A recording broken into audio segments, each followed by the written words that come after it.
ಕರ್ನಾಟಕದಲ್ಲಿ ಸಹಕಾರಿ ಮತ್ತು ಪ್ರೈವೇಟ್ ಸಹಕಾರಿ ಸಕ್ಕರೆ ಕಾರ್ಖಾನೆಗಳು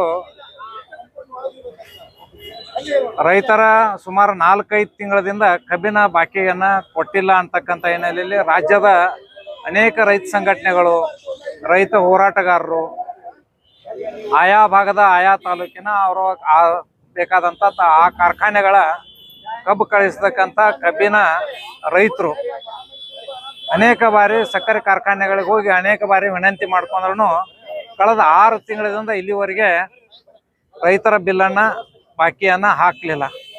ಸರ್ಕಾರ ಏನು ಹೇಳ್ತದೆ, ಇವತ್ತು 15 ದಿವಸದೊಳಗೆ ಮಾತ್ರ ಇವತ್ತು ಬಿಲ್ಗಳನ್ನು ಹಾಕಬೇಕು ಅಂತಕ್ಕಂಥ ನಿಯಮ ಐತಿ. ಇವತ್ತು ಆಗಲಿಲ್ಲ ಅಂದ್ರೆ ಅದಕ್ಕೆ 15% ಬಡ್ಡಿ ಹಾಕಿ ಕೊಡ್ಬೇಕಂತಕ್ಕಂಥ ಏನು ನಿಯಮ ಅದ, ಈ ನಿಯಮವನ್ನು ಗಾಳಿಗೆ ತೂರಿದ್ದಾರೆ. ಇವತ್ತು ಅದಕ್ಕೆ ರೈತರು ಆಕ್ರೋಶ ಮಾಡಿದ್ದಾರೆ. ಇವತ್ತು ಕರ್ನಾಟಕ ರಾಜ್ಯ ರೈತ ಸಂಘ ಅನೇಕ ಇಲ್ಲಿ ಇರ್ತಕ್ಕಂಥ ಹಸಿರು ಸೇನೆಗಳು ಇವತ್ತು ಹೋರಾಟಕ್ಕೆ ಸಜ್ಜಾಗಿದ್ದಾರೆ.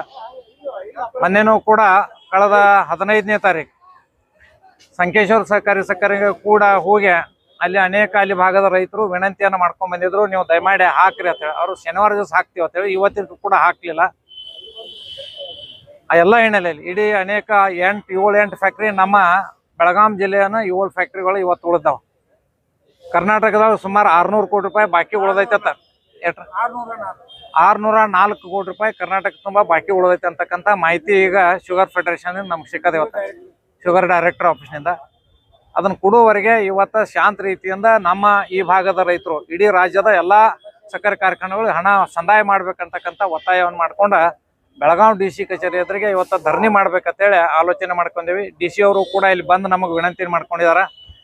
ಜಿಲ್ಲಾ ಮಂತ್ರಿಗಳು ಇವತ್ತು ಮೀಟಿಂಗ್ ತಗೊಂಡಿದ್ದಾರೆ.